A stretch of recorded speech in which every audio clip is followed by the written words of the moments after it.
नमस्कार, आप देख रहे हैं न्यूज 9। मैं हूं आपके साथ मुकेश सिंह। उज्जैन पुलिस ने आचार संहिता के बीच नकली नोटों की खेप पकड़ी है। करीब 2 लाख रुपए बाजार में चलने से पहले ही आरोपियों को पुलिस ने नकली नोटों के साथ धर दबोचा।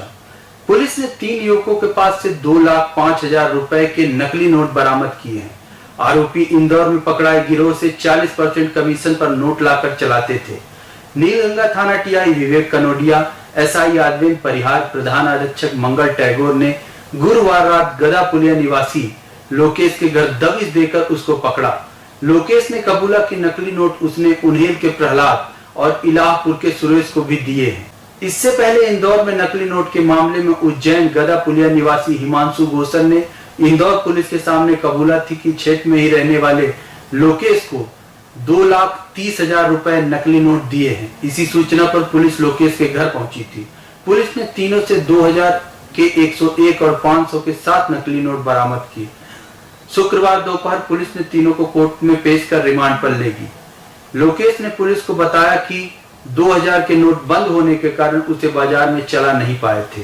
नकली नोट चलाने के एवज में 20 से 50% तक कमीशन मिलता था। करीब 25,000 के 500 के नोट उज्जैन में चला चुके हैं, लेकिन 2,000 के नोट नहीं चला पाए।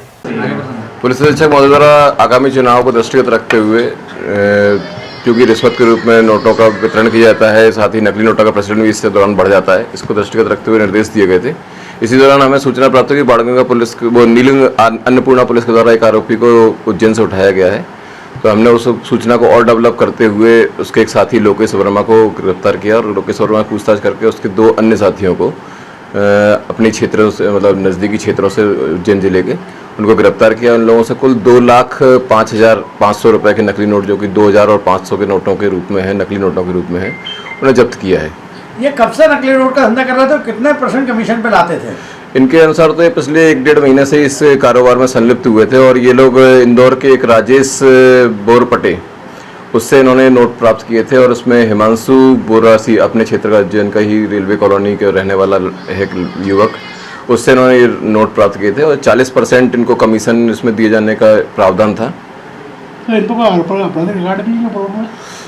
राजेश बोरपटे के ऊपर भोपाल, देवास, इंदौर में 5 से 7 मामले, इसमें पहले कई बार 2 मामलों में इसको सजा होने की भी हमें जानकारी लगी। 3 साल और 5 साल की सजा हो चुकी है इसे। ये जो राजेश बोरपटे, शायद अशोक नाम है इसका, तो ये जो है ये व्यक्ति ने क्या ऐसा क्रिमिनल है कि जिसने खुद को पहले मृत घोषित करा था, इसका दूसरा नाम था, बाद में इसने नकली आईडी से अपना नाम ये बताया और फिर ये अपराध कर रहा था और नोट कैसे किस कागज पर छापते थे? ये इस तरह की जानकारी हमें भी प्राप्त हुई है कि इसने पहले अपने आप मृत घोषित कराया था, लेकिन इस संबंध में पूर्ण साक्ष्य हमारे पास अभी उपलब्ध नहीं है। हम उसको जानकारी करेंगे, उसके बाद हम इसे विवेचना में लेंगे। क्या ये इंदौर में जो पकड़ा है इन लोगों को रिमांड पे लाया जाएगा यहाँ पे? हाँ, ये भी चूंकि हमारे सारे अपराध में जहाँ से सोर्स है वो वही व्यक्ति हैं जिन्होंने छापा, राजेश बोरपटे के द्वारा सोर्स प्राप्त हुआ है। राजेश बोरपटे को इसमें आरोपी बनाया जाएगा और साथ ही हिमांशु को भी आरोपी बनाया जाएगा। सर, ये जो कागज की बात हो रही है, कागज कौन सा इसमें उपयोग करते थे, कुछ जानकारी? इस संबंध में जब राजेश बोरपटे से पूछताछ की जाएगी तो अनुसंधान में उस बारे में पूरी जानकारी दी जाएगी। प्रारंभिक तौर पर राजेश बोरपटे के फ्लैट में ही नोट छापने की जानकारी प्राप्त हुई है। Bureau report news 9।